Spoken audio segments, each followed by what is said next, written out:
ఓం నమో వెంకటేశాయ. కలియుగ ప్రత్యక్ష దైవము శ్రీ వెంకటేశ్వర స్వామివారు తమ భక్తులను రప్పించుకొని వారికి వివిధ రకాలైన సేవలను ఉచితంగా అందజేస్తున్నారు అనే విషయం మనం తెలుసుకున్నాము. ఇక స్వామివారికి ఏటా నిర్వహించే బ్రహ్మోత్సవాల వివరాలు, సేవలు, వాహన సేవల గురించి తెలుసుకునే ప్రయత్నము చేద్దాం.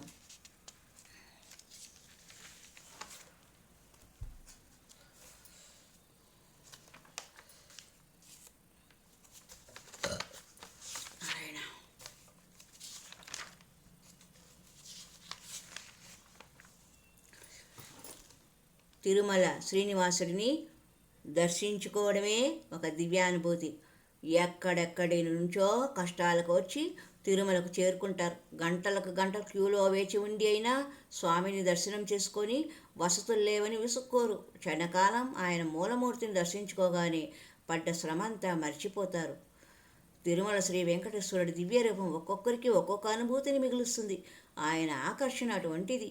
శ్రీవారు దేవేరులతో కొలువైన ఆలయంలో ఉదయం నుంచి రాత్రి దాకా జరిగే సేవలు ఏంటి, ఏ సమయంలో ఏమి చేస్తారు, భగవంతుడిని ప్రతిరోజు భక్తులు దర్శించుకుంటూ ఉంటారు కదండి. ఆ విషయాలు, భగవంతుడికి చేసే సేవలు ఎన్నెన్ని సేవలో. తెల్లవారుజామున 2:15 సన్నిధి గొల్ల మొట్టమొదట దివిటీతో అర్చకులను సాలయానికి తీసుకొని వస్తారు. బంగారు వాకిలి నుంచి మూలవర్ల వరకు ఈ దివిటీ వెలుగులోనే అర్చకులు గర్భగుడికి చేరుకుంటారు. అఖండ దీపాలను వెలిగించి కాంతిమయం చేస్తారు. తెల్లవారుజామున 2:30 సుప్రభాత సేవ ప్రారంభమవుతుంది. సుప్రభాతంతో స్వామిని మేల్కొల్పుతారు. ఇందులో 29 శ్లోకాలు ఉంటాయి. తెలుసు కదండి. కౌసల్య సుప్రజారామ నుండి మొదలుపెట్టి మంగళాశాసనం ఉంది కదండి. శ్రేయకాంతాయ కళ్యాణ నిధియే నిధియర్తిన శ్రీ వెంకట నివాసాయ శ్రీనివాసాయ మంగళం అనే వరకు మొత్తము 29 శ్లోకాలు. ఆ తర్వాత 11 శ్లోకాలున్న శ్రీ వెంకటేశ్వర స్తోత్రము పఠిస్తారు. దీని తర్వాత 16 శ్లోకాలతో శ్రీ వెంకటేశ్వర ప్రపత్తి ఆలపిస్తారు. 14 శ్లోకాల మంగళాశాసనంతో సుప్రభాత కార్యక్రమం ముగుస్తుంది. ఈ సుప్రభాత కార్యక్రమం తాళ్లపాక అన్నమయ్య వంశానికి చెందినవారు తంబురం మీటుతూ వీటిని ఆలపిస్తారు. కానీ ధనుర్మాసంలో మాత్రము వెంకటేశ్వర సుప్రభాతానికి బదులు ఆండాళ్ళమ్మ సాధించిన తిరుప్పావై పాసురాలను గానము చేస్తారు వెంకటేశ్వర స్వామికి. తెల్లవారుజామున 3 తర్వాత నక్షత్ర హారతి ఇస్తారు. సుప్రభాతం తర్వాత శ్రీవారికి ఇచ్చే తొలి హారతిని నక్షత్ర హారతి అంటారు. 27 నక్షత్రాలు శ్రీ వెంకటేశ్వర స్వామికి హారతి ఇచ్చినట్లు ఈ హారతి కన్నుల పండుగగా సాగుతుంది. ఉదయము 3:30 తోమాల సేవ. జయంగారు యమునోత్తరైకి వచ్చి అక్కడ పుష్పమాలలు వెదురు గంపను తలపై పెట్టుకుని జయగంట మోగుతూ ఉండగా ధ్వజస్తంభానికి ప్రదక్షిణ చేసి గర్భాలయం వద్దకు తీసుకొని వస్తారు. భక్తులు చూస్తూ ఉండగా స్వామివారికి పుష్పాలంకారము జరుగుతుంది. అలంకారం జరిగేటప్పుడు ఆళ్వారులు పాసురాలతో పాటు మంత్రపుష్పము పఠిస్తారు. శుక్రవారం మాత్రము తోమాల సేవ ఉదయం 7 గంటలకు జరుగుతుంది. ఉదయం 4 కొలువు. ముందు రోజు నాటి ఆదాయ వ్యయాలను దేవుడికి నివేదించే కార్యక్రమం ఇది. జయ విజయుల తర్వాత ఉండే మండపంలో స్వర్ణసింహాసనం పైన కొలువు శ్రీనివాసమూర్తి ఆసీనులై ఉంటారు. ఛత్ర చామరాలతో మర్యాదలు చేస్తారు. పంచాంగం శ్రవణం చేసి ఆనాటి గ్రహ సంచార క్రమాన్ని, ఉత్సవ విశేషాలను, ముందు రోజు లభించిన ఆదాయ వివరాలను, ఏ నోట్లు నాణేలు ఎన్ని వచ్చింది వివరంగా వినిపిస్తారు. అలా అది వినిపించినాక తర్వాత నువ్వులు బెల్లం కలిపి దచ్చిన పిండిని నివేదన చేసి భగవంతుడికి హారతి ఇస్తారు. ఆ తర్వాత ఉదయము 4:15 సహస్రనామార్చన కొలువు తర్వాత అర్చకుడు శ్రీవారి పాదాల చెంత కూర్చొని సంకల్పం చెప్పుకొని జయగంట వాయిస్తూ పువ్వులు తులసి పత్రాలు తీసుకొని ఓం వెంకటేశ్వరాయ నమః అంటూ స్వామివారిపైన 1000 పేర్లను స్తుతిస్తూ చేసే సేవ ఇది. తర్వాత శ్రీవారి పాదాల వద్ద ఉన్న పువ్వులు తులసి పత్రాలతో శ్రీవారి దేవేరులకు పూజ చేస్తారు. ఇదే అర్చనకు ధనుర్మాసంలో తులసికి బదులు మారేడు దళాలను వినియోగిస్తారు. శుక్రవారం మాత్రం ఉదయం 7 గంటలకు సహస్రనామార్చన జరుగుతుంది. శుక్రవారం ఉదయం 4:30 అభిషేకము ఉంటుంది. మూలమూర్తికి ప్రతి శుక్రవారం మాత్రం అభిషేకం ఉంటుంది. అయితే రోజు భోగ శ్రీనివాసుడి విగ్రహానికి ముందు ఆకాశగంగ నుంచి తెచ్చిన జలముతో పురుష సూక్తం చదువుతూ అభిషేకం నిర్వహిస్తారు. జిఆర్ స్వామి వారి ప్రతినిధి నిరాట్టం చదువుతారు. మూల విగ్రహానికి భోగ శ్రీనివాసమూర్తికి విగ్రహానికి స్వర్ణ సూత్రాన్ని కలుపుతారు. ఇలా కలపడం వల్ల భోగ శ్రీనివాసమూర్తికి చేసే ఉపచారాలు మూలవర్లకు చేసినట్టు. అభిషేక సమయంలో విగ్రహానికి పలుచని గుడ్డ కట్టి నూనె రాసి చింతపండు నీటిని కలిపి జిడ్డును తొలగిస్తారు. ఆవు పాలు, గంధము, పసుపు నీటితో అభిషేకిస్తారు. శుద్ధోదక స్నానము, గంగోదక స్నానము చేయించి మరలా శుద్ధోదక స్నానంతో ముగిస్తారు. వస్త్రము, భూషణము, ఉత్తరీయము సమర్పిస్తారు.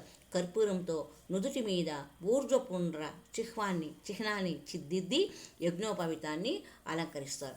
ఇది స్వామివారికి చేసే సేవ. మధ్యాహ్నం 12 గంటలకు కళ్యాణోత్సవము. రెండో నైవేద్యం తర్వాత ఉభయ దేవేరులతో మలయప్ప స్వామిని మేళతాళాలతో సంపంగి ప్రాకారంలోని కళ్యాణోత్సవ మండపానికి తీసుకుని వస్తారు. ఒక సింహాసనంపై స్వామిని, మరో సింహాసనంపై అమ్మవార్లను ఆసీనులు చేస్తారు. కంకణధారణ చేసి పట్టు వస్త్రాలు సమర్పించి గోత్రనామాలు చెప్పి కన్యాదానం నిర్వహిస్తారు. అనంతరం మంగళసూత్రాలు ధరింపజేస్తారు. ఒకే సింహాసనంపైకి ఉత్సవమూర్తులను చేర్చి కర్పూర హారతి ఇస్తారు. సాయంత్రం 5:30 సహస్ర దీపాలంకరణ సేవ. ఉభయ దేవేరులతో కూడిన మలయప్ప స్వామిని అలంకరించి వైభవోత్సవ మండపం నుంచి కొలువు మండపానికి తీసుకొస్తారు.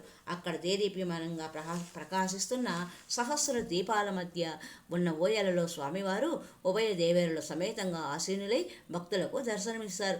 వేదమంత్రాలుగా పండితులు స్వామివారిని కీర్తిస్తారు. విద్వాంసులు నాదస్వరాన్ని వినిపిస్తారు. రాత్రి 1:30 ఏకాంత సేవ. మూలమూర్తి 2 పాదాల వద్ద 2 చందనపు ముద్దలు పెడతారు. భోగ శ్రీనివాసమూర్తి హృదయం వద్ద సగం చందనం ముద్ద, మరొక పావు వంతు చందనం ముద్దను ధ్రువమూర్తి గుండెల మీద ఉండే అమ్మవారి వద్ద ఉంచుతారు. మరొక పావు వంతు చందనపు ముద్దను అక్కడే ఉంచేస్తారు. స్వామివారిని పూజించడానికి వచ్చే బ్రహ్మదేవుడి కోసమని వెండి గిన్నెలో నీటిని ఉంచుతారు. బ్రహ్మదేవుడే వచ్చి స్వయంగా గంధంతో స్వామివారిని సేవ చేసుకుంటారు. చందనం సేవ. ముఖమండపంలో వెండి గొలుసులతో వేళ్లాడదీసిన బంగారు ఊయలలో భోగ శ్రీనివాసమూర్తిని పవళింపజేస్తారు. దీనిని పవళింపు సేవ అని కూడా అంటారు. స్వామివారికి పంచామృతాన్ని మేవా ప్రసాదం అని నైవేద్యంగా సమర్పిస్తారు. అలాగే డ్రై ఫ్రూట్స్తో చేసిన పంచకజ్జాయాన్ని ప్రసాదంగా అర్పిస్తారు. స్వామివారి శయనానందం కొరకు తాళ్లపాక అన్నమాచార్యుల వారి సంకీర్తనలు ఆలాపన చేస్తారు. ఈ సేవని తాళ్లపాక వారి లాలి అని కూడా అంటారు. ఈ ఏకాంత సేవ ఏడాదిలో 11 నెలలు భోగ శ్రీనివాసుడికి జరుగుతుంది.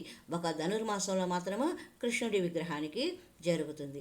ఇలా అన్నమయ్య కుటుంబానికి చెందినవారు ఓ సుప్రభాత సేవ నుండి ఏకాంత సేవ వరకు ఏకాంత సేవకు పాల్గొంటారు. సుప్రభాత సేవలను పాల్గొంటారు. వారికి మాత్రమే హక్కు కలదు. గురువారము నేత్ర దర్శనం.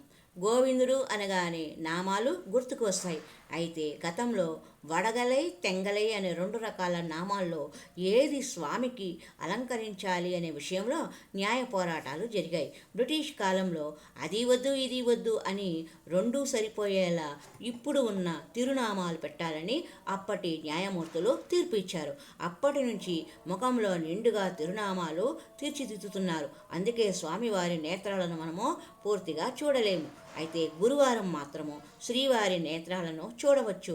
మామూలు రోజులలాగా పెద్ద తిరునామాలు కాకుండా సన్నటి తిరునామాలు ఆ రోజు అలంకరిస్తారు. మరుసటి రోజు అంటే శుక్రవారము మూలవర్లకు అభిషేకం ఉండడంతో గురువారం ఉదయం సుప్రభాతం తరువాత తలుపులు మూసి స్వామివారి ఆభరణాలు తీసేస్తారు.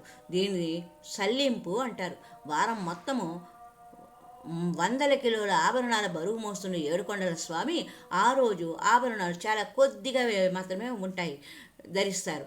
ఆ రోజు ప్రత్యేకంగా స్వామివారికి 24 మూరల పట్టంచు దోవతి, 12 మూరల ఉత్తరయాన్ని కడతారు. శ్రీవారికి సువర్ణ పాదాలు, సువర్ణ హస్తాలు, శంకు చక్రాలు, కరుణాభరణాలు, సువర్ణ సాలగ్రామ హారాలు మాత్రం అలంకరిస్తారు. ఆ రోజు స్వామి నేత్ర దర్శనము తన్మయులను చేస్తుంది. ఇక తిరుప్పావడ సేవ నేత్ర దర్శనంలో గురువారం దర్శనమిచ్చే వెంకటేశ్వర స్వామికి ఆ రోజు మాత్రం పులిహోరతో ఆనంద నిలయంతో పాటు 8 బలిపీఠాలు లాంటివి ఏర్పాటు చేస్తారు. సుమారు 450 కిలోల పులిహోరతో అన్నకూటోత్సవాన్ని నిర్వహిస్తారు. దాని మీద శ్రీవారి దృష్టి ప్రసరించేలాగా పెడతారు. ఈ రాశిని 8 భాగాలుగా చేసి 8 దిక్కులలో పెడతారు. దీనికి తోడుగా లడ్డు, వడ, దోశ, పాయసం, జిలేబీ పెడతారు. దీనిని తిరుప్పావడ సేవ అంటారు. అభిషేకము ఆత్మిక అనుభూతి. గంట పాటు జరిగే అభిషేకంలో పాల్గొనడం ఒక గొప్ప అనుభూతి. రోజు భోగ శ్రీనివాసమూర్తికి అభిషేకం జరుగుతుంది. శుక్రవారం ఒక్కరోజు మాత్రము మూల విరాట్కు అభిషేకము చేస్తారు. పచ్చకర్పూరము, చందనము, కస్తూరి, జవ్వాది వంటి సుగంధ ద్రవ్యాలను మంగళవాద్యాలతో వెండి గిన్నెల్లో విమాన ప్రదక్షిణం తర్వాత గర్భగుడిలోకి తీసుకుని వస్తారు. ముందు స్వామివారి పాదాల వద్ద కస్తూరితో కలిపిన పచ్చకర్పూరపు ముద్దను పెట్టి అభిషేకం మొదలు పెడతారు. సూక్తాలను పఠిస్తూ ఉంటే శుద్ధోదక స్నానము, క్షీరాభిషేకము, చందనం కలిపిన పన్నీరుతో స్నానము జరుగుతాయి. స్వామివారి తెల్ల నామాన్ని వెడల్పు చేస్తారు. శ్రీ స్వామివారి నామాన్ని తిరుమణ్ కాపు లేదా తిరుమణి కాపు అంటారు. ఇందుకోసం 16 తులాల పచ్చకర్పూరాన్ని, 1.5 తులం కస్తూరిని ఉపయోగిస్తారు. ఇక స్వామి పూజకు ఉపయోగించే నీరు అది ఆకాశగంగ. స్వామి పూజకు ఆకాశగంగల నుండి నీటిని తీసుకొని వస్తారు. తిరుమలలో శ్రీ వెంకటేశ్వర స్వామికి వివిధ సేవల్లో వినియోగించే నీటిని ఆకాశగంగ నుంచి మాత్రమే తీసుకొని వస్తారు. మనము సప్త తీర్థాలు అని చెప్పుకున్నాం కదా, వాటిలో ఆకాశగంగలో తీసుకొని వస్తారు. ఎందుకంటే అక్కడ సమీపంలో ఉంది, అర్చకులు వెళ్ళి తీసుకొని రావడానికి ఎటువంటి ఇబ్బంది లేదు. కాబట్టి ఉదయం వెళ్ళి అందరూ అక్కడ నుండి నీళ్ళు తీసుకొచ్చి పొద్దున నుండి సాయంత్రం రాత్రి వరకు అవసరమయ్యే నీటిని, భగవంతునికి అవసరమయ్యే నీటిని వారు అక్కడ నుండి సేకరించుకొని తీసుకొస్తారు. తిరుమల ఆలయం నుంచి 5 కిలోమీటర్ల దూరం ఉంది కదా ఆకాశగంగా. అందుకని వైష్ణవులు పవిత్రంగా నీటిని అర్ధరాత్రి వెళ్ళి తీసుకొని వస్తారు. ఈ నీటినే స్వామివారికి ఉదయము సాయంత్రం నిర్వహించే 16 ఉపచారాల్లో వినియోగిస్తారు. ముందు రోజు రాత్రి అంటే ఈరోజు సుప్రభాత సేవ ఉంది కదండి, 2 గంటలకు దానికి ముందు వెళ్తారు. వెళ్ళి పోయి నీళ్లు తీసుకువచ్చి స్వామివారికి సుప్రభాతం మేల్కొల్పాలి కదా. అప్పటి నుండి రాత్రి ఏకాంత సేవ వరకు అవసరం పడే ఎంత నీరు అవసరమవుతుందో అంత నీటిని వైష్ణవ అర్చకుల స్వాములు వెళ్ళి కాలినడకన వెళ్ళి తీసుకొని వస్తారు. కుండ పెంకుల్లో నైవేద్యం సేవ. లక్షల కోట్ల ఆస్తులకు అధిపతి అయిన శ్రీ వెంకటేశ్వరుడు ఉదయము నైవేద్యంగా స్వీకరించేది ఏమిటో తెలుసా? మాత్ర అని పిలిచే పెరుగు అన్నం. అది ఏ బంగారు పళ్ళెంలో కాదు, కేవలం పగిలిన ఒక మట్టి కుండ పెంకులో. సహస్ర నామార్చన తరువాత వైష్ణవులు గర్భగుడిలో ప్రబంధ పారాయణం చేస్తూ స్వామికి ఈ ప్రసాదాన్ని నివేదిస్తారు. ఆ సమయంలో బంగారు వాకిలి తలుపులు మూసివేసి తిరుయామణి మండపంలో గంటలు మోగిస్తారు. దీనినే మొదటి గంట అంటారు. పులిహోర, పొంగలి, దద్దోజనం, చక్కెర పొంగలి, అన్నప్రసాదాలు, లడ్డు, వడలు, అప్పాలు, దోశలు, పోళీలు వంటి పిండి వంటలు నివేదన చేస్తారు. అయితే ఈ ప్రసాదాలన్నీ కులశేఖరాల పడి అక్కడ బయటే ఉంటాయి. ఆయనకు మాత్రము విరిగిపోయిన ముక్కలాగా ఉండే పెంకు ముక్కల పెరుగన్నాన్ని నివేదన చేస్తారు. ప్రత్యేక సేవలు. గురు శుక్రవారాలతో పాటు ఒక్కో రోజు ఒక్కో సేవ ప్రత్యేకంగా జరుగుతుంది. స్వామివారికి సోమవారము విశేష పూజ, మంగళవారము అష్టదళ పద్మారాధన పూజ, బుధవారము సహస్ర కలశాభిషేకం జరుగుతుంది. దాంతోపాటు ప్రతినిత్యము అంగ ప్రదర్శన చేసే అవకాశం ఉంటుంది. నేను అంగ ప్రదర్శన సేవ చేసుకున్నాను ఒకసారి. ఇక ఈ అష్టదళ పద్మార్చనది పాతకాలంలో అయితే తామర పువ్వులతో చేసేవారు. ఇప్పుడు బంగారు తామర పువ్వులను తయారు చేసి వాటితోనే అష్టదళ పద్మార్చన చేస్తున్నారు. ఇది శ్రీ వెంకటేశ్వర స్వామి యొక్క సేవల విశేషాలు.